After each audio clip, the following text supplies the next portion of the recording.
Assalamualaikum warahmatullahi wabarakatuh. Perkenalkan, nama saya Syifa Aulia, NIM 210306015, Prodi Peternakan, Fakultas Pertanian, Universitas Sumatera Utara. Di sini saya akan menjelaskan mengenai sintesisio, albumin, dan kerapan telur. Yang pertama yaitu mengenai sintesisio. Nah, yolk tersusun dari 50% air dan 50%-nya lagi adalah protein berlipid dengan perbandingan 1:2. Nah, lipid dalam yolk berbentuk lipoprotein. Padatan yolk mengandung fosfoprotein yang juga disebut sebagai fosfidin, lipoprotein, lipofuscin, atau high density lipoprotein, atau yang disebut dengan kolesterol baik. Nah, selanjutnya yaitu mengenai karbohidrat yolk atau polisakarida dalam bentuk mannose glucosamine.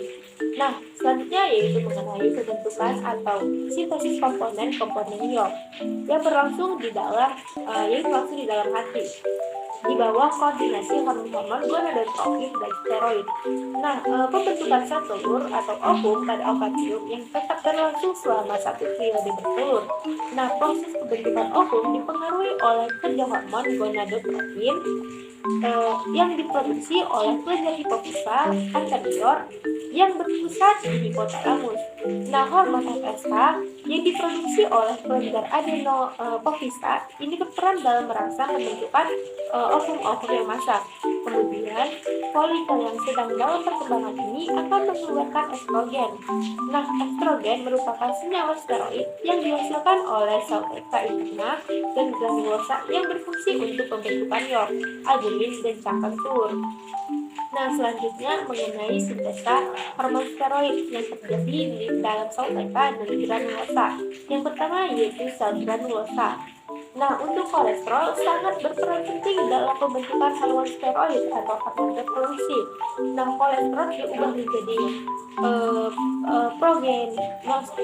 kolesterol ini berubah menjadi progenenolen, lalu menjadi progesteron, lalu berubah menjadi androstenedion dan rostenedion yang berlangsung di dalam sel TK yang berubah menjadi testosteron. Dari testosteron akan berubah menjadi 17 beta estradiol dan kemudian berubah menjadi hormon estron. Nah, selanjutnya yaitu mengenai sintesis albumin. Hormon-hormon steroid yang memiliki peran penting dalam sintesa protein atau oksidak, albumin disekresikan di magnum yang merupakan bagian oksidak. Nah, selanjutnya yaitu saya akan menjelaskan skema berikut ini.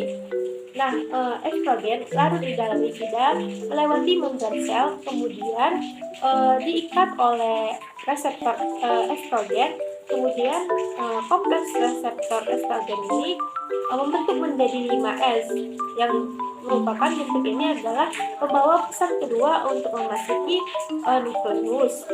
Kemudian berinteraksi dengan kromosom yang menyebabkan gen tertentu dibentuk menjadi messenger RNA. Nah, messenger RNA ini meninggalkan nukleus untuk menuju ke ribosom. Nah, selanjutnya yaitu untuk berubah menjadi protein yang spesifik seperti albumin atau goalbumin dan protein khas telur lainnya. Nah, selanjutnya yaitu mengenai sintesis kerabang. Menurut beberapa peneliti bahwa hormon steroid dan prolaktin terlibat dalam pembentukan kerabang telur melalui proses yang kompleks, ditandai dengan peningkatan secara periodik hanya ketika dalam fase bertelur dan meningkatnya kalsium plasma. Nah, kalsium binding protein atau CABP telah diidentifikasi dari kelenjar telur kerabang dan diketahui bersifat sebagai transport kalsium. Nah, sintesis CABP oleh kelenjar kerabang dikontrol oleh kehadiran vitamin B3 dan hormon steroid.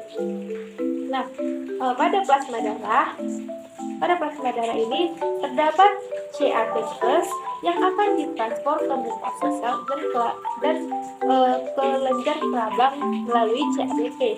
Nah, CO2 plus H2O ini berubah menjadi H2CO3 yang menghasilkan HCO3 yang melepaskan salah satu ion K+-nya. Kemudian Ca++ ini mengikat HCO3 yang menghasilkan CaCO3 yang merupakan zat kapur pada cangkang. Nah, mungkin hanya ini yang dapat saya sampaikan. Lebih dari kurangnya saya mohon maaf. Wassalamualaikum warahmatullahi wabarakatuh.